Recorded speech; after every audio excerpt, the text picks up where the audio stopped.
Masdan mo ang ating bayan, anong iyong nakikita? May dapat bang malaman ating pag-usapan? Masdan mo ang iyong kapwa, anong iyong nakikita?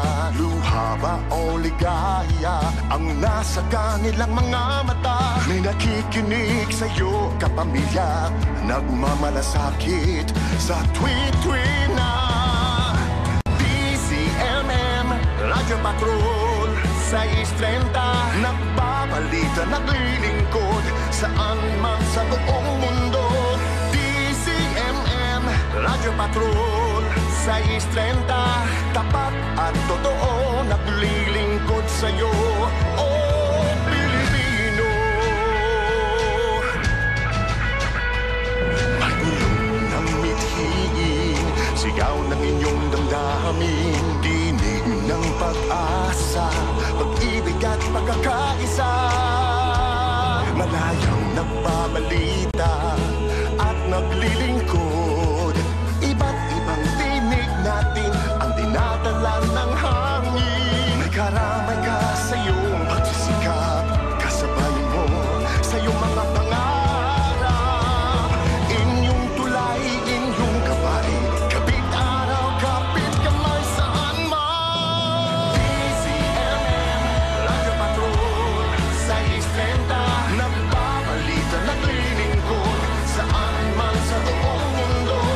DZMM Radyo Patrol 630, tapat at totoo, naglilingkod sa'yo, oh Pilipino.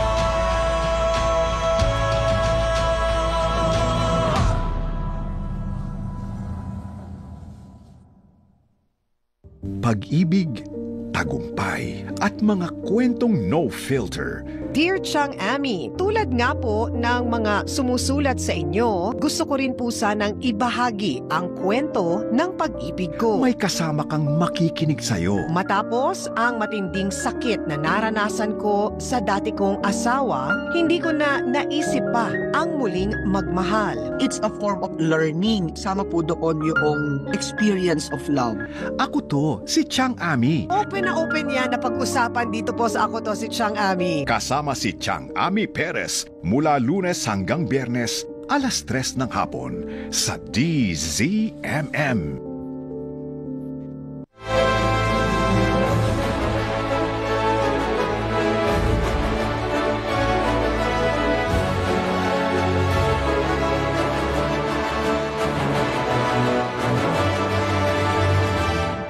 Kapag nanay, kailangan maging magaling sa pag-budget. So, dapat nakatutok kami sa pagbabalita para alam namin yung update daily ng mga bilihin, mga kailangan sa pang-araw-araw.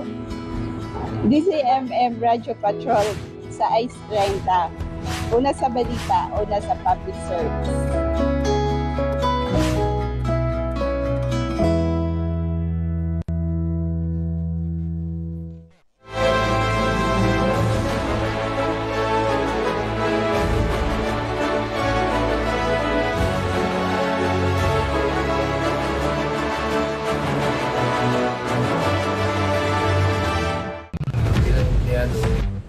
Napapanood namin yung tunay na balita. Higit sa lahat, walang fake na balita. DZMM Radyo Patrol sa 630. Una sa balita, una sa public service.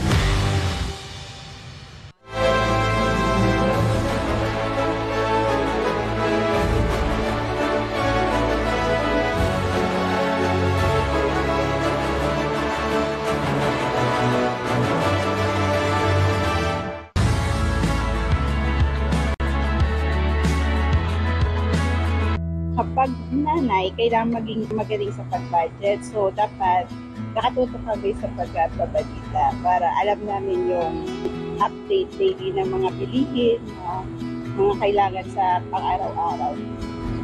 DZMM Radyo Patrol sa Ice 30. Una sa balita, una sa public service.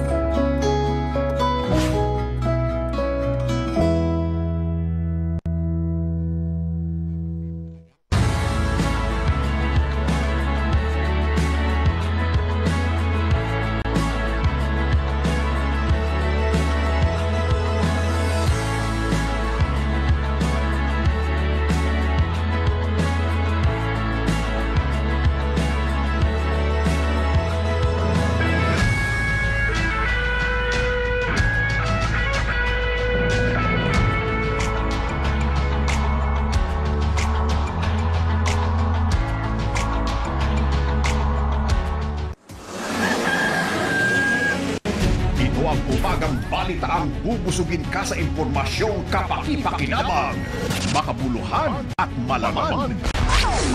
Radyo Patrol Balita Alas 4. Ang nangungunang newscast ihahatid ng malinaw, mabilis, rumarastyada, antemano. Kasama sina Radyo Patrol Steve Raz at Radyo Patrol Robert Mano. Radyo Patrol Balita Alas 4.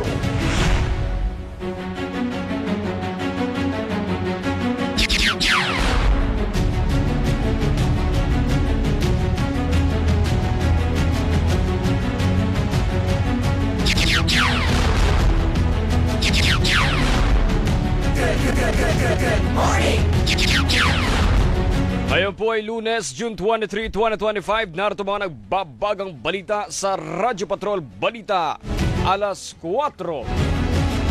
Binabantay ang low pressure area sa labas ng PAR. Naging bagyo ilang lugar sa Metro Manila at Karatig Lalawigan. Binaha dulot ng malakas na pag-ulan nitong weekend.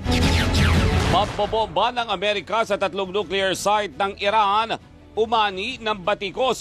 Pope Leo XIV umapela sa international community na kumilos para mapigilan ang napipintong digmaan. Presyo ng langis tataas ng hanggang 5 piso kada litro bukas. Transport Group Manibela umihirit ng 8,000 pisong fuel subsidy. Bilang ng mga Pilipino sa Israel na gusto nang umuwi ng Pilipinas lalo pang nadagdagan. Mga Pinoy sa Israel pinayuhan ng embahada na manatili sa kanilang bahay. Sa lalawigan, 11 anyos na batang lalaki sa Quezon namatay matapos tuliin. At sa balitang sports, Pinay tennis star Alex Ayala hahataw sa 2025 Wimbledon Open. Maupay nga aga, good morning, magandang umaga mga kapamilya. Kompleto pong 2 pogi ngayong Monday morning. Kami po ang inyong mga kasama ngayong umaga. Ako po si Radyo Patrol, Robert Mano, good morning. Ako naman po si Radyo Patrol, Steve Raz. Sa detalye ng mga balita, unahin po natin ang buena manong balita. Alamin ho natin yung magiging lagay ng panahon sa maghapon.